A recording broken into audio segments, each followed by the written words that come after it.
Sunt tare încântată să vă am din nou alături și în această seară, în acest grup minunat al nostru. Sunt alături de voi pentru o nouă săptămână de îndrumare și am să dau share screen-ul meu.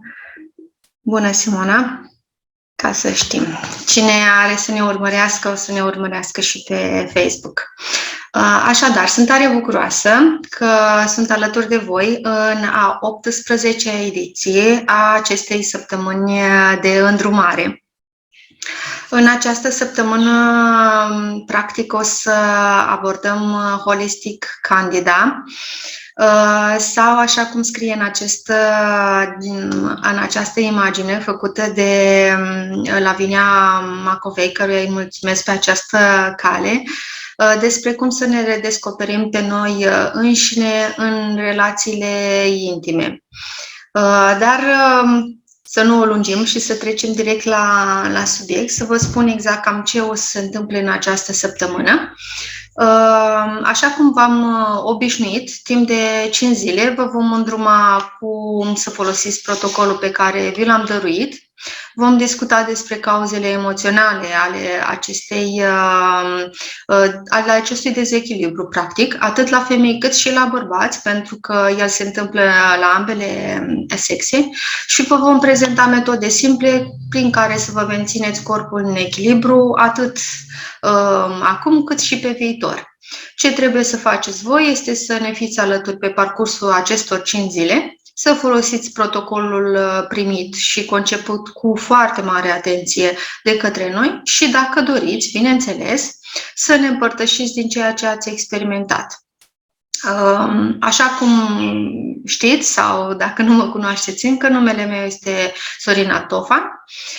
Sunt asistentă medicală și folosesc aceste uleiuri esențiale de mai bine de 3 ani, timp în care viața mea a luat o întărsătură frumoasă, zic eu, pentru că m-am echilibrat din toate punctele de vedere și de aceea eu, împreună cu echipa din care fac parte, suntem atât de bucuroși în a împărtăși din cunoștințele noastre și a dărui uleiurile care nouă ne-au făcut viața altfel. Am să intru astăzi ce o să se întâmple. O să vă explic un pic despre uleiurile esențiale și practic ce sunt ele. Iar în următoarele zile o să intrăm mult mai în detaliu în ceea ce privește acest dezechilibru. Practic, foarte multe persoane nu știu că este o mare diferență între uleiurile esențiale pe care noi le găsim pe piață și această dezinformare provine din faptul că foarte multe companii au văzut această nișă și practic au luat-o cu asalt, aducând pe piață atât produse sintetice pentru a face mult mai mulți bani, bineînțeles, cât și sunt companii care într-adevăr au mers pe calitate și chiar dacă profitul lor nu a fost imediat, ele au mers cu standardele lor și au avut de câștigat în timp. Pe piață sunt atât uleiuri sintetice, cât și uleiuri alimentare și uleiuri terapeutice. Ceea ce vreau să înțelegeți voi este că uleiul esențial, practic, nu are nicio legătură cu uleiul, de exemplu, de măsline, cu toate că el poate fi confundat tocmai din faptul că este aplicat de foarte multe ori pe piele cu ajutorul unui ulei purtător, cum ar fi uleiul de măsline sau alte uleiuri grase.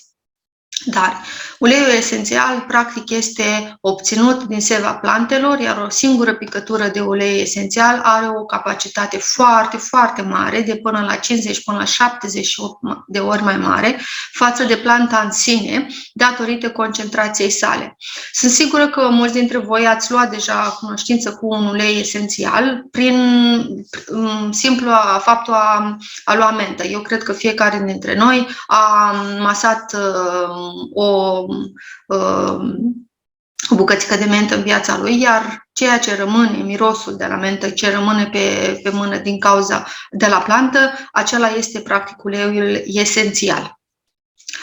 De ce este foarte important și de ce ele practic funcționează spre deosebire de celelalte feluri de medicină complementare sau medicină tradițională? Pentru că corpul uman practic le recunoaște. Și v-am făcut aici, aveți în colțul din dreapta sus, compoziția chimică sau cum arată hemoglobina din punct de vedere chimic și cum arată clorofila din punct de vedere chimic. O să vă las singur să vedeți diferențele din constituența lor și să vă dați seama cam de ce noi, ca și corp uman, sau de ce corpul nostru le integrează imediat în sistemul nostru și de ce ele sunt foarte bune și de ce ele practic funcționează atât de repede.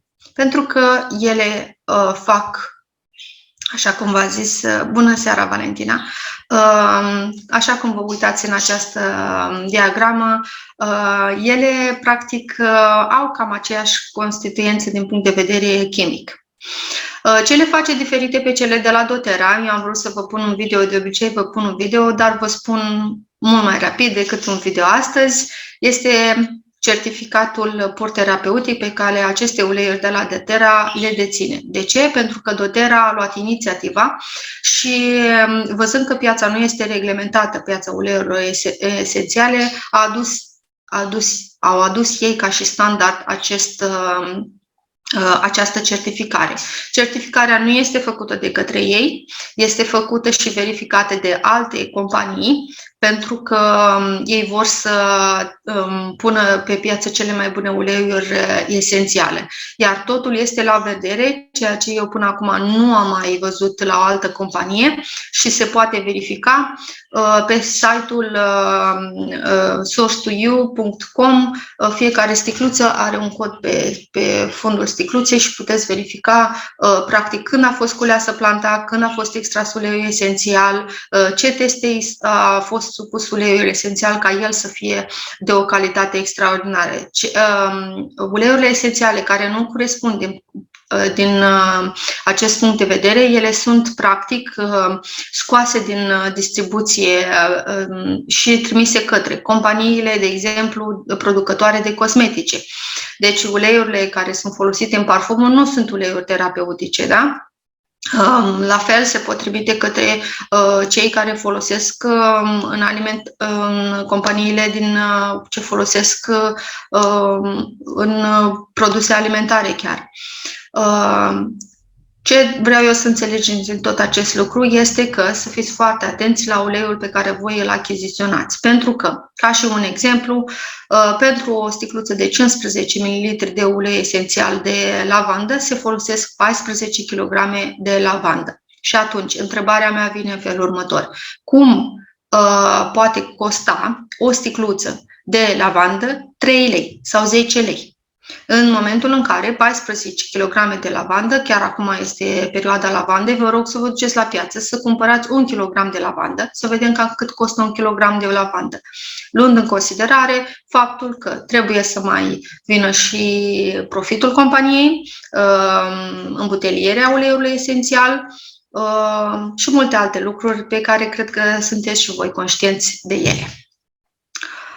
De aceea, foarte mare atenție la ceea ce cumpărați și de ce cumpărați acest lucru. Cum se folosesc uleiurile esențiale? Sunt 3 variante mari de folosirea uleiurilor esențiale și o să găsiți diverse cărți care vă încurajează să nu folosiți a 3-a variantă, dar să vă spun imediat de ce. Practica aromatic. Cea mai simplă metodă este metoda aromatică, pur și simplu inhalat din sticluță. De ce este această metodă aromatică cea mai eficientă? Pentru că moleculele uleiului esențial ajung la creier undeva la 22 de secunde prin receptorii olfactivi, direct la hipotalamus și la sistemul limbic. Iar de acolo este difuzat către toate glandele din corp, cum ar fi, de exemplu, glandele adrenaline și celelalte sisteme, sistemul digestiv, sistemul reproducător, endocrin sau cum mai vreți, toate celelalte sisteme din corp. O altă metodă tot aromatic este prin folosirea unui difuzor. Nu mulți dintre voi cred că aveți difuzoare. Cel mai ușor difuzor este cel cu ultrasunete, nu cel pe care îl știam eu odinioară, în care puneam un uleiuri esențial, după care puneam o lumânărică de desubt. Acela este cel mai toxică metodă din punctul meu de vedere de a folosi un ulei esențial, pentru că arde uleiuri, iar în momentul în care arde moleculele de uleiuri esențial, el devine toxic. Sau pur și simplu îl puneți o picătură în mână și inhalați. De asemenea, această metodă este foarte, foarte benefică, la fel cum v-am zis, ajung moleculele în corp foarte, foarte repede. A doua metodă este aplicarea topică și de aici a venit confuzia între uleiurile esențiale și uleiurile cărăușe sau purtătoare, pentru că uleiul esențial, pentru a acoperi o mai mare porțiune din corp, el are nevoie de un purtător sau un cărăuș sau o peliculă de un alt ulei ca să țină moleculele de ulei esențial, care sunt foarte volatile, pe piele, ca ele să intre în fluxul sanguin. Și, într-adevăr, se pune o picătură de ulei esențial, câteva picături de ulei purtător, ulei de măslin, de exemplu, și se aplică pe zona dorită. Această metodă este foarte benefică de asemenea, pentru că uleiul esențial va sta în piele și va pătrunde mult mai lent în sistemul nostru în corp, da? În sistemul circulator, și va fi transferat către toate celelalte sisteme într-un timp mult mai lent și va evita, bineînțeles, partea de vena porta a ficatului, în care se întâmplă practic, sunt extrase sau sunt implicate și celelalte cum ar fi lucruri, cum ar fi sucurile gastrice sau alte procese chimice prin care corpul își extrage practic seva dintr-un anumit constituent.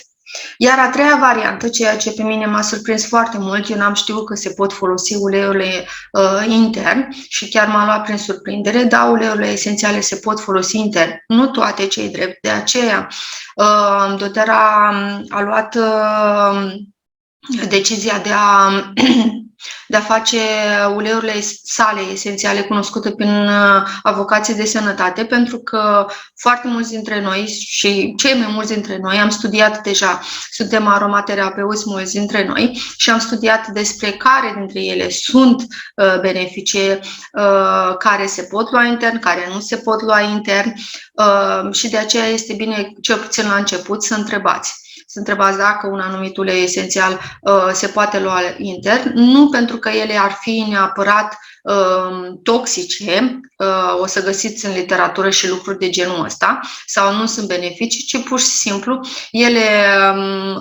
practic pot crea un anumit disconfort. Și atâta tot, în momentul în care sunt administrate fără puțină știință. Și pentru a nu crea acest desconfort, eu vă sfătuiesc să luați legătura cu persoana care v-a înscris pe grup și să întrebați: pot să folosesc uleiul ăsta intern sau nu? Și când pot să-l folosesc? De aceea este bine să aveți un avocat de sănătate și o persoană de încredere cu care să vorbiți. Dacă nu aveți și sunteți deja în această lume, eu vă invit pe grupurile de suport pe care le avem deja, sau chiar pur și simplu puneți un comentariu aici: pot să folosesc X ulei intern, și vă vom răspunde cu mare drag oricărei persoane care vă pune această întrebare. Cam cât de repede ele ajung în corp? Foarte repede. Așa cum v-am zis, inhalate 22 de secunde, de aceea în momentul în care persoanele care se confruntă cu, de exemplu, anxietăți, dacă ați inhalat din sticluță un ulei esențial, cum ar fi cel de tămâie, o să vedeți imediat că vă calmați și după vă calmați imediat după ce deja inhalați de 2-3 ori din palme. De asemenea, când sunt aplicate pe piele, durează undeva la 2-3 minute până când ele ajung în fluxul sanguin. Mie mi se întâmplă deseori când fac un masaj, deja persoana respectivă adorme pe masa de masaj sau imediat intră în starea aia de relaxare, pentru că ele ajung foarte repede în fluxul sanguin și ele ajung în toate celulele la nivel celular din corp undeva la 20 de minute. Ce trebuie să rețineți din acest lucru este că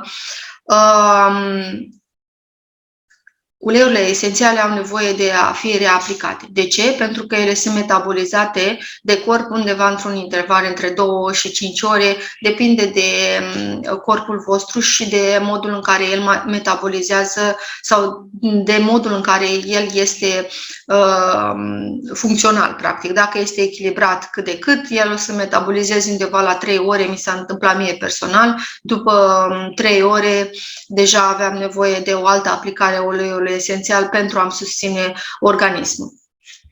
La fel, diluția este foarte, foarte importantă. Aici aveți un tabel în ceea ce privește diluarea uleiurilor esențiale. Așa cum v-am spus la început, ele sunt foarte, foarte concentrate și atunci trebuie să luați în considerare acest lucru, să le diluați. Noi ne-am ocupat și de acest lucru, iar mostrele pe care noi vi le-am dăruit pentru a vă echilibra organismul în această săptămână de îndrumare sunt deja diluate, deci nu o să vă faceți probleme din acest punct de vedere. Dacă nu sunteți siguri, de asemenea, vă rog frumos să ne puneți întrebări, să ne trimiteți mesaje, avem grupuri suport și chiar și aici, dacă sunteți la început de drum. Cum să folosiți protocolul pe care l-ați primit?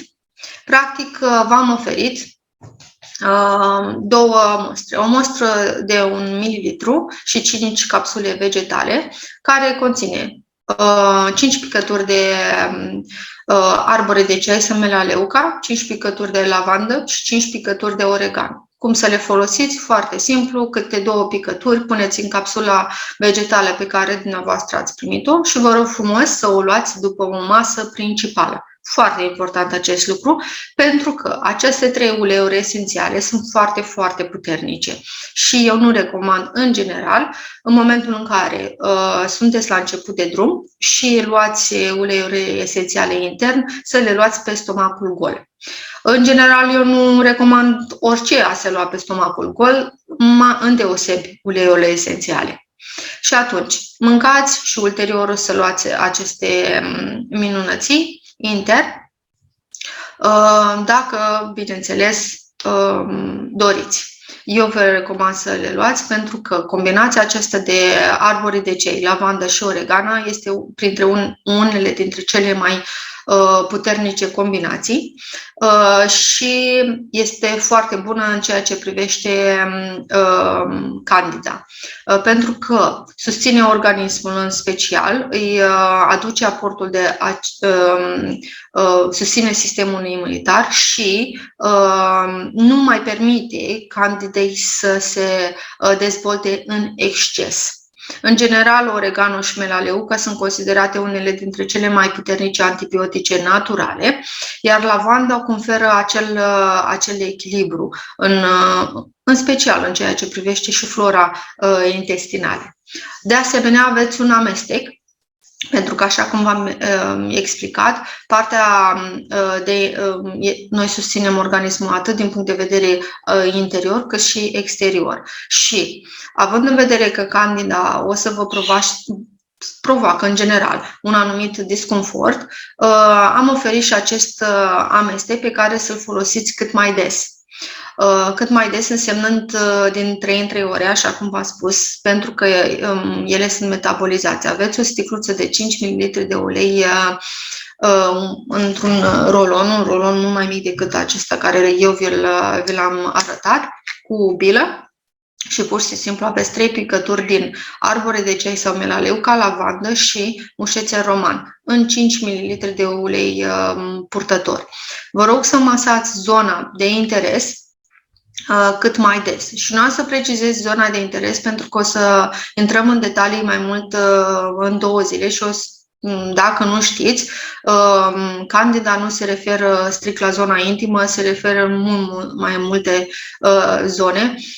De obicei, acest subiect este un pic tabu și nu înțeleg de ce în secolul 21 nu suntem un pic mai deschiși și să vorbim despre acest lucru un pic mai pur și simplu, mai deschiși. Nu găsesc un sinonim acum. Deci, masați pe zona de interes din 3 în 3 ore. De ce am folosit acest amestec? La fel. Arborile de ceai, așa cum v-am zis, are capacitatea de a nu numai de a calma zona respectivă, dar și de a stopa dezvoltarea în exces a candilei. Lavanda, m-am spus, are capacitatea de a calma, dar și a echilibra acolo și la fel mușețelul roman, așa cum știți de la bunici, are un efect calmant pentru a practic calma zona respectivă și a nu mai simți pruritul sau disconfortul din acea zonă. Mâine o să ne ocupăm mult mai mult de cauzele emoționale ale candidei. De ce am luat această decizie de a ne ocupa mult mai mult sau mai în detaliu de partea emoțională a acestui dezechilibru mult mai intens? A fost pentru că foarte multe persoane ori nu sunt deschise, ori înțeleg partea de conflict, nu-i dau sau nu înțeleg, ori nu-i dau importanța cuvenită. Și atunci am luat decizia de a veni cu o zi specială în care să explicăm de ce cauzele emoționale sunt foarte importante și care sunt ele în ceea ce privește Candida. Pentru așa cum v-am spus mai devreme, cred că foarte multă lume consideră acest subiect un pic tabu și nu văd de ce. Dacă aveți întrebări, eu am vrut să mă încadrez în undeva la 30 de minute, pentru că fiind și o zi mult mai pe partea introductivă, am zis să nu irosesc foarte mult din timpul vostru. Mulți dintre voi prezenți aici știți despre uleiile esențiale și cam cum ele sunt folosite. Iar dacă aveți întrebări, cu mare drag, eu aștept să mi le puneți. Dacă nu, eu vă invit mâine seară la ora 7 alături de Adina Zaharov, care o să intre un pic în detaliu în ceea ce privește cauzele emoționale și chiar vă rog să veniți cu întrebări. Întrebări care poate nu le-ați pus nimănui și o să vă răspundem la ele așa cum putem noi și cât suntem noi de pregătiți să vă răspundem la aceste întrebări. Eu vă mulțumesc că ați fost alături de mine, atât pe platforma Zoom, într-un număr atât de mare, cât și vă mulțumesc celor care o să mă urmăriți în reluare, în ceea ce privește celor ce o să ne priveți în reluare, dacă o să doriți să participați în această săptămână, pe viitor, și vă aștept și mâine seară.